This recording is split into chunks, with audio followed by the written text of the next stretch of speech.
یہ کتاب رحمت سورہ الکہف اٹھائیں۔ اللہ تعالیٰ نے ایک واقعہ بیان کیا ہے حضرت موسیٰ اور حضرت خضر علیہ السلام کا، کہ حضرت موسیٰ علیہ السلام عزم مصمم کر کے جب چلے تو اللہ فرماتا ہے کہ ہم نے حضرت موسیٰ علیہ السلام کو جس بندے کی نشانی بتائی تھی وہ بندہ ان کو وہاں مل گیا۔ سفید چادر اوڑے حضرت خضر علیہ السلام وہاں لیٹے ہوئے تھے، تو یہ جا کے ان کے پاس کھڑے ہو گئے کہ حضرت میں آپ کی خدمت میں اس لیے آیا ہوں کہ اللہ نے آپ کو جو خصوصی علم عطا کیے ہیں میں ان کو سیکھنے کی غرض سے آپ کی چوکھٹ پہ آیا ہوں۔ کہا تم میرے ساتھ صبر نہیں کر پاؤ گے، معاملے مشکل ہیں، سفر دشوار ہے، منزل کٹھن ہے، اور میرے معاملات ایسے ہیں کہ تم اعتراض کرو گے، اس کے بغیر تم رہ نہیں سکتے۔ حضرت موسیٰ علیہ السلام نے کہا اگر اللہ نے چاہا تو آپ دیکھیں گے میں صبر کروں گا، اور آپ کے کسی حکم کی کسی کام کی میں نافرمانی نہیں کروں گا، کسی کام کا انکار نہیں کروں گا۔ کہا کہ اچھا شرط یہ ہے کہ جو میں کروں اس پر تم اعتراض نہیں کرو گے، سوال نہیں کرو گے، یہاں تک کہ میں خود ہی نہ بتاؤں۔ تو کہا کہ یہ شرط ٹھہری، میں کوئی بات نہیں کروں گا۔ فانطلقا، دونوں چل پڑے، دریا کے پار جانا تھا۔ جو کشتی کا مالک تھا، کشتی بان تھا، وہ حضرت خضر علیہ السلام کو جانتا تھا، تو اس نے کرایہ بھی نہیں لیا، لیکن جب کشتی پر سوار ہوئے تو عصا مار کے حضرت خضر علیہ السلام نے کشتی کا ایک پھٹا توڑ دیا۔ تو بے ساختہ حضرت موسیٰ علیہ السلام نے کہا آپ نے پھٹا توڑ دیا، یہ سارے ڈوب جائیں؟ کہا میں نے کہا تھا نا تم میرے کاموں پہ صبر نہیں کر پاؤ گے۔ تو حضرت موسیٰ کو یاد آیا، کہا میں بھول گیا تھا، اس پر مواخذہ نہ کیجیے۔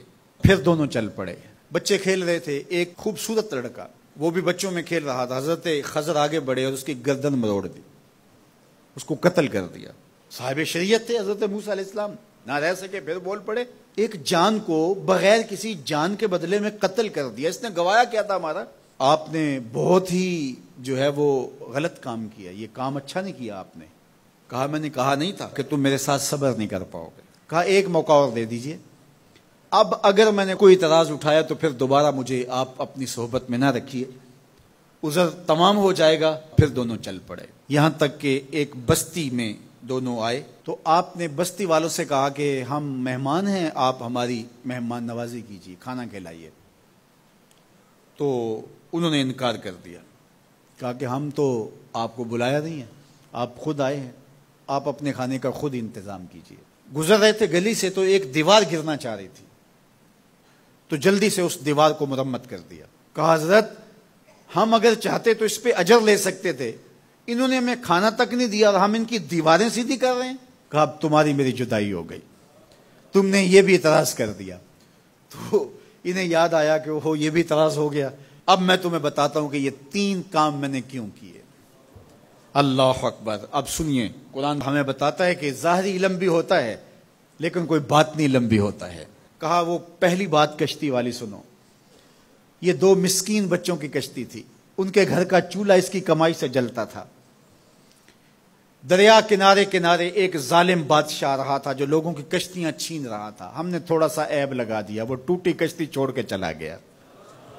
اب وہ تھوڑے سے پیسے لگا کے کشتی مرمت کرا لیں گے، گھر کا چولہا جلتا رہے گا، بتاؤ اچھا کیا یا برا کیا؟ کہا رہی بات اس بچے کی جس کو ہم نے قتل کیا، اس کے ماں باپ مومن تھے، نیک تھے، صالح تھے، بچے نے بڑا ہو کے بہت برا ہونا تھا، ہم نے اس کو قتل کر دیا، اللہ اس کے بدلے ان کو بہتر اولاد دے گا۔ علماء تفسیر نے لکھا ہے اس بچے کے بدلے میں اللہ نے ان والدین کو ایک بیٹی عطا کی جس کی نسل سے 70 نبی پیدا ہوئے۔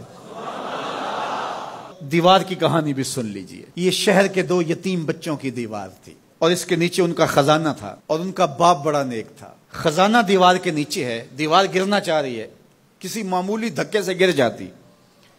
2 ہی صورتیں تھیں، یا وہ بچے خود اپنا خزانہ اٹھا لیتے یا لوگ اٹھا کے لے جاتے۔ لوگ اٹھا کے لے جاتے پھر بھی ہاتھ میں کچھ نہ آیا، اور اگر وہ خود اٹھا لیتے تو بچے ہیں، بچپنے کی وجہ سے وہ اس کو اڑا دیتے۔ تو ہم نے اس کے اوپر دیوار کھڑی کر دی، جب تک وہ اس قابل نہیں ہو جاتے کہ یہ خزانہ نکال کے اس کو صحیح مصرف پہ لگا سکیں، اتنی دیر تک دیوار گرے گی نہیں۔ اللہ اکبر۔ وہ کسی وجہ سے دیوار قائم رہے گی، اور جب وہ اس عمر کو پہنچ جائیں گے جس عمر میں وہ اس خزانے کو سنبھال سکیں گے تو پھر دیوار خود بخود گر جائے گی اور یہ خزانہ نکال کر کے اپنے کام پہ لے آئیں گے۔ میں جب پہلی مرتبہ اس کو جو ہے وہ غور کے ساتھ تلاوت کیا تو مجھے یہ لگا کہ اس کا انطباق پاکستان کے حالات پہ بھی ہو سکتا ہے، اس لیے کہ یہ بھی یتیموں کا سرمایہ ہے۔